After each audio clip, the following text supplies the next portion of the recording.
사회적으로 핫한 이슈를 키워드로 알아보는 핫키워드 시간입니다. 이민재 캐스터와 함께합니다. 안녕하세요. 안녕하세요. 옛말이 틀린 말이 하나 없다. 요즘 이런 생각을 자주 합니다. 직장인들 사이에서 내 월급 빼고는 다 오른다 이런 이야기 매번 하는데요. 그런데 정말 요즘 보면 임금은 그대로인데 물가는 상승하면서 점심 한 끼도 마음 편히 먹기 힘든 요즘입니다. 그렇다 보니 직장에서는 도시락 쪽이 늘어나고 구내식당의 인기가 뜨겁습니다. 정부가 꺼낸 라면 가격 안정 정책까지 핫키워드에서 짚어보겠습니다. 네, 월급 빼고 다 오른다 이 말 핫키워드 여기다 이렇게 붙여놔야 될 것 같아요. 너무 저희도 많이 하는 말이잖아요. 사실 직장인들 점심시간에 부담스럽다 이런 말들 정말 많고 후배들 밥이라도 사주면 월급 남는 게 없다 뭐 이런 얘기도 참 많이 하는 요즘입니다. 네, 맞습니다. 요즘처럼 더운 날 유난히 생각나는 음식이죠. 동료나 후배들에게 냉면 한 그릇 하자 이런 말조차 쉽게 나오지 않습니다. 코로나 이전에는 보통 12,000원 정도 하던 유명 냉면집 15,000원 정도까지 올린 것도 있는데요. 실제 한 전문 가격 조사 기관이 서울의 10개 지역 음식점 10곳의 대표적인 냉면 가격을 조사한 결과 냉면값은 지난해보다 7% 오른 것으로 나타났습니다. 코로나 이전인 2018년보다는 30% 가까이 오른 건데 그렇다 보니 오싹한 냉면이라는 말까지 생겨납니다. 와, 냉면이 한 그릇이 15,000원이라니 너무 비싸다는 생각이 드는데 사실 요즘에 10,000원짜리 한 장 들고 먹을 수 있는 게 너무 없어서 실제로 많은 사람들이 그냥 뭐 도시락 같은 거 많이 먹는다고 하더라고요. 네, 맞습니다. 지금 말씀하신 서민음식 대표군 4인방 역시 5년 새 40% 넘게 올랐으니까 말 다 했습니다.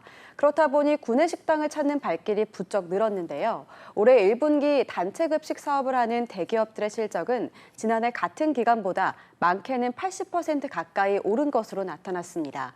구내식당마저도 부담이다 하는 직장인들이 많아서 도시락을 싸우는 이들도 부쩍 늘었다고 합니다. 아, 이럴 때 생각나는 것, 가장 가성비 있는 것 라면이라는 생각이 들잖아요. 근데 이 라면마저도 요즘 오르고 있다고요? 네, 맞습니다. 그나마 다른 음식에 비해서 부담이 덜한 라면 찾는 분들이 늘어났는데요. 라면 업계 빅3도 1분기에 나란히 매출이 올랐습니다. 하지만 자세히 들여다보면 찾는 이들이 많아서이기도 하지만 올라도 너무 오른 가격 덕분이기도 합니다. 라면 가격은 지난해 초와 비교하면 13% 정도 올랐는데요. 14년 만에 가장 큰 폭으로 뛴 겁니다. 국제 밀 가격 상승 등을 이유로 지난해 가격을 줄줄이 올렸기 때문입니다. 그래서 라면플레이션이다 뭐 이런 말까지 나오고 사실 식료품 물가의 가장 대표적인 것 때문에 라면의 가격이 오른다는 것이 좀 의미가 있다는 생각도 드는데 추경호 부총리도 이 라면 가격 인하를 해야 된다 이거를 방송에 나와서 직접 또 얘기를 했잖아요. 네, 라면 가격이 오르면서 먹거리 물가 부담이 커지자 정부가 가격 인하를 공개 요구했습니다.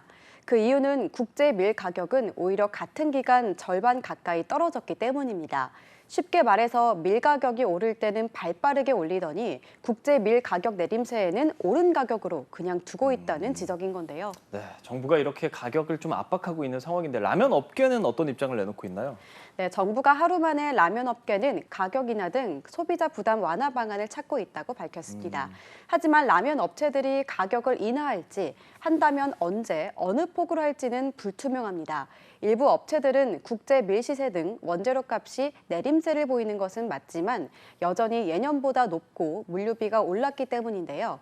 또 기존에 비싼 가격으로 산 원재료 재고를 모두 소진한 뒤에나 신규 생산분의 출고가를 낮출 수 있는 만큼 상황을 더 지켜봐야겠습니다. 업계에서는 부담을 느낄 걸로 보이네요. 과거에도 이렇게 정부가 가격을 조정하라라는 요구를 해서 내려간 적이 있긴 있죠. 네, 맞습니다. 지난 2010년에도 정부가 밀가격 하락을 이유로 가격 조정을 압박하자 식품업체들이 라면과 빵 가격을 잇따라 내린 전례가 있긴 합니다. 하지만 밀가루가 원재료인 식품 중 라면만 오른 건 아니죠. 부침가루와 파스타면, 빵 모두 20% 넘게 올랐습니다. 소비자 단체에서는 라면뿐 아니라 과자와 빵처럼 국제 곡물 가격 상승을 반영했다며 값을 많이 올린 다른 식품들도 내려야 한다는 지적이 나옵니다. 네. 근데 이번에도 라면 업계에서는 곡물가가 올라서 어쩔 수 없었다라고 이야기를 하지만 사실 곡물가가 지금 세계적으로 좀 많이 내리고 있는 상황이거든요.